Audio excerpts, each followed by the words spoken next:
Қалыңыз қалай, жақсы ма апай? Қалыңыз қалай деймін, денсаулығыңыз қалай, жақсы ма апа? Мына келе жатқан мерекеңіз құтты болсын, қарттар күні 1 қазан. Сол келіп сізді поздравить етейік деп.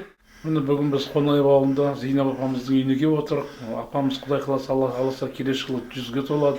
Соны келіп мына қарттар күнінің алдында поздравить етейік деп келіп апаға зор денсаулық, ұзақ өмір тілеп жатырық. Жасы ұзақ болсын, бұл кісі енді батыр ана ғой, 10 бала тәрбиелеп өсірген. Союздың кезінде жаңа Қылшада звеноға не болған, депутат болған районда. Сондықтан апамыз өмір жасы ұзақ болып, тек қана осы үйде жақсылық бола берсін, апамыз. Жұмыс істеп жүрдім. Жұмыс істеп жүргеннен кейін мені еңбегімді адалдап, үкіметтер мені депутат етті. Сол депутаттықпен осы халға жеттім міне. Кәдімгі үкіметтің кендір мәшинесінің күтті. Батамыз бата болсын. Өсіп-өніп көркейіп жинаударғанын шедері, көңілдері ашық, маңдайлары жазық болып, аман есілді. Бала шағасымен ойнап күліп, жадырап жайнады. Айтқан келсін апа. Мынау жеңешемнің бүгін үлкен қарттар күніне қарай құттықтау келіп отырмыз.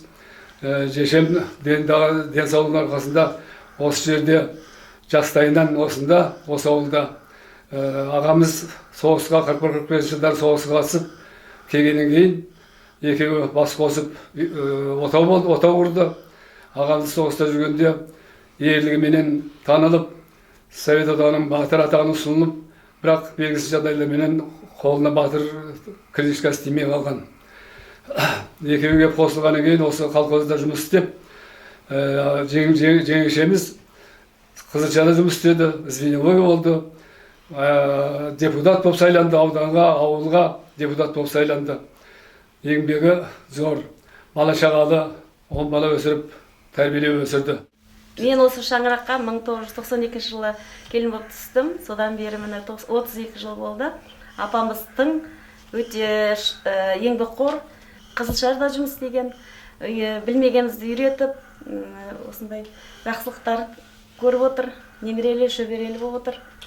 Сол осы кісілердің жастарын сіздерге